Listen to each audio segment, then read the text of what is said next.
Peluang kerja K3L saat dipengaruhi pandemik COVID-19. Entah sampai kapan akan berakhir pemberlakuan pembatasan-pembatasan beraktivitas dengan konsep pembatasan sosial berskala besar atau PSBB. Dari berbagai pendapat yang dikeluarkan para ahli, ada yang mengatakan bulan Juni 2020 sudah mulai ada kelonggaran pembatasan. Diharapkan kurva COVID-19 sudah mulai menurun. Ada juga yang mengatakan bulan September. Dan masih banyak lagi pendapat yang berbeda-beda. Terus, mana yang benar? Kita ya nggak tahu, jadi malah bingung karena banyak asumsi dan pendapat. Sehingga entah sampai kapan kita dalam ketidakpastian. Kapan dapat beraktivitas secara normal lagi. Di satu sisi lain, kita juga membutuhkan penghasilan untuk memenuhi kehidupan. Minimal untuk kebutuhan dasar. Apakah kita harus mensiasatinya sendiri dengan strategi menurut penalaran kita? Agar kita dapat keluar dari pandemi COVID ini, strategi-strategi yang dikeluarkan oleh pemerintah sudah banyak dan memang harus dilaksanakan untuk membantu memutus mata rantai paparan COVID-19. Situasinya jadi bingung. Di satu sisi harus ikut anjuran pemerintah yang notabene-nya lebih banyak menghimbau untuk tetap di rumah, kerja dari rumah, social distancing agar lolos dari ancaman COVID. Kita harus tetap bisa memenuhi kebutuhan hidup. Situasi ini sangat berat bagi beberapa golongan orang, terutama bagi para pekerja, khususnya pekerja harian, pekerja operasional yang kebanyakan bekerja di lapangan. Tapi kenyataannya, kita harus mampu menghadapi dan beradaptasi dengan perubahan ini. Kalau tidak, kita akan termasuk dalam golongan orang yang merugi dan tertinggal. Sehingga kita harus mulai menyesuaikan kebiasaan-kebiasaan baru ini. Banyak orang bilang, ini dengan istilah new normal life. Bagaimana dengan kegiatan perusahaan dengan kondisi new normal ini? Perusahaan perlu ambil langkah-langkah yang signifikan dan berbeda dari biasanya. Bagaimana peluang di bidang keselamatan dan kesehatan kerja? Dalam musim COVID-19 ini, peluang bekerja di bidang K3 atau K3L di sebuah perusahaan semakin besar karena sekarang perusahaan dituntut secara alami bahwa perusahaan dan karyawannya harus dilindungi dari wabah ini. Salah satu yang mengerti atas sistem dan prosedur keselamatan dan kesehatan kerja adalah para ahli K3. Jadi bagi pengusaha, pengurus perusahaan dan tenaga kerja, khususnya bidang K3L untuk meningkatkan kepatuhan, yaitu dalam hal pelaksanaan protokol kesehatan yang telah ditetapkan pemerintah tersebut. Seperti pengusaha dan pengurus perusahaan dapat mendorong untuk meningkatkan fungsi ahli K3 semaksimal mungkin dalam melaksanakan upaya pencegahan dan penanganan serta penanggulangan implementasi K3L di perusahaan. Demikian juga fungsi organisasi Panitia Pembina Keselamatan dan Kesehatan Kerja atau P2K3 dengan meningkatkan tugas dan tanggung jawabnya terhadap kegiatan pelaksanaan K3L di perusahaan agar semakin bisa tercapai target di tempat kerja, bahwa tidak terjadi kecelakaan kerja dan penyakit akibat kerja atau penyakit akibat hubungan kerja. Agar teraturnya pelaksanaan K3L di perusahaan, maka pengusaha dan pengurus diwajibkan menata kelola K3L dengan menggunakan Sistem Manajemen Keselamatan dan Kesehatan Kerja atau disingkat SMK3. SMK 3 ini diwajibkan oleh Peraturan Pemerintah Nomor 50 Tahun 2012 dan bisa diintegrasikan dengan sistem manajemen yang lain.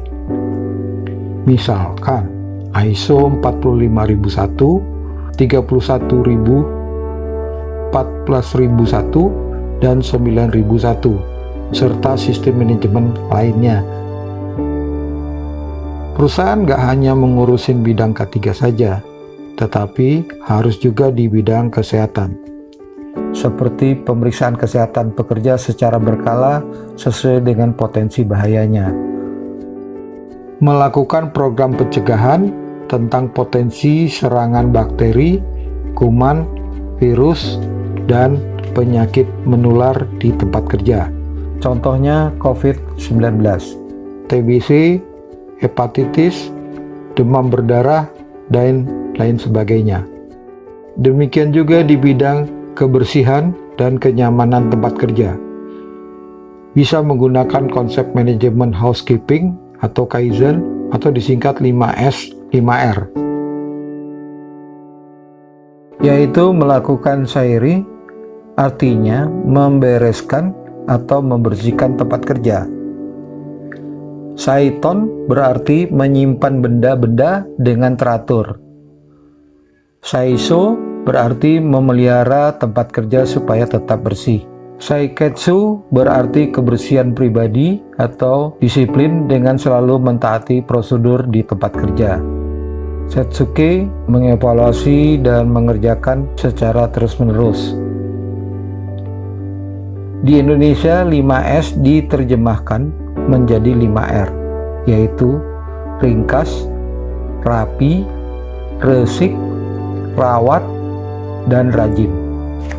Pengusaha, pengurus dan perusahaan, dan ahli K3 serta jajaran lainnya harus dapat memastikan apabila dalam kondisi tertentu ada kemungkinan terjadi hal yang tidak diinginkan, misal dalam kondisi darurat seperti kebakaran atau gempa bumi.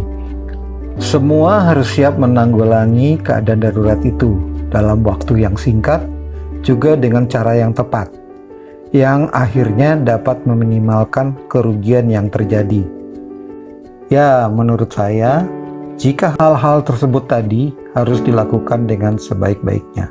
Walaupun ini sudah sedikit terlambat, karena ancamannya sudah ada dan masih berlangsung, serta belum diketahui kapan berakhir COVID-19 ini. Dengan berbagai keterbatasan beraktivitas, namun ini masih ada peluang dan kesempatan untuk mengikuti dan mematuhi protokol pemerintah dalam kesehatan. Tak lupa diperlukan peningkatan dalam kedisiplinan yang tinggi secara bersama-sama di seluruh perusahaan atau industri, di semua sektor. Jadi aktivitas ini perlu dimulai. Step pertama adalah harus adanya kesadaran dari perusahaan, pengurus, tenaga ahli K3, dan semua stakeholder yang ada di perusahaan untuk mencegah penyebaran COVID ini dan melaksanakan protokol sebaik-baiknya sehingga perusahaan dapat menghasilkan produk atau jasa untuk memenuhi kebutuhan orang lain. Juga secara tidak langsung, perusahaan terus memiliki pemasukan dan berimbas pada tenaga kerjanya, yang akan terus memiliki penghasilan untuk kebutuhan hidupnya. Maka mata rantai kegiatan ekonomi akan tetap berjalan dari posisi negatif secara perlahan akan meningkat menjadi positif. Hal ini dapat dilakukan jika kita semua sekali lagi patuh, disiplin, konsisten melaksanakan PSBB ini. Aturan dijalankan dengan ketat dan diawasi dengan seksama dari segala unsur yang dikomandoi oleh tim gugus kendali percepatan pencegahan penyebaran COVID di perusahaan. Tidak mustahil percepatan pencegahan COVID ini akan berhasil dan perputaran ekonomi semakin baik. Saya sangat yakin para pengusaha dan pengurus serta ahli K3 di perusahaan dapat mengambil peluang ini dan dapat menyelesaikan masalah wabah ini sama-sama dengan cepat. Dengan berkomitmen dari tingkat kepatuhan dan disiplin, komitmen melaksanakan program dan langkah yang telah disebutkan tadi, dan ditambah dengan dukungan ilmu pengetahuan dan teknologi serta sumber daya yang dimiliki. Dalam penanggulangan wabah COVID-19 ini, peran ahli K3 menjadi sangat penting untuk mengatur SOP internal dengan mengedepankan keselamatan dan kesehatan. Percayalah, kalau ini tidak dilaksanakan oleh semua pihak dan juga tidak dibina dan diawasi oleh para pengusaha dan pengurus perusahaan, coba dihitung kerugian yang dialami. Untuk selama 2 bulan ini, bahkan bisa kolab. Saya menjadi teringat, seharusnya pengusaha dan pengurus perusahaan serta ahli K3 menggunakan konsep kepemimpinan tokoh dan pahlawan nasional kita, yaitu Bapak Ki Hajar Dewantara, di mana pada setiap 2 Mei selalu diperingati sebagai Hari Pendidikan Nasional, di mana sangat terkenal dengan konsep kepemimpinannya, yaitu Ing Ngarso Sung Tulodo, Ing Madyo Mangun Karso, Tut Puri Handayani. Slogan tersebut berarti di depan menjadi contoh atau panutan, di tengah berbuat keseimbangan atau penjalaran, dan di belakang membuat dorongan atau motivasi. Semoga bermanfaat. Jangan lupa di-share, berikan komentar agar dapat kita perbaiki, serta tekan tombol subscribe berikut tanda lonceng agar mendapatkan notifikasi video pembahasan lainnya.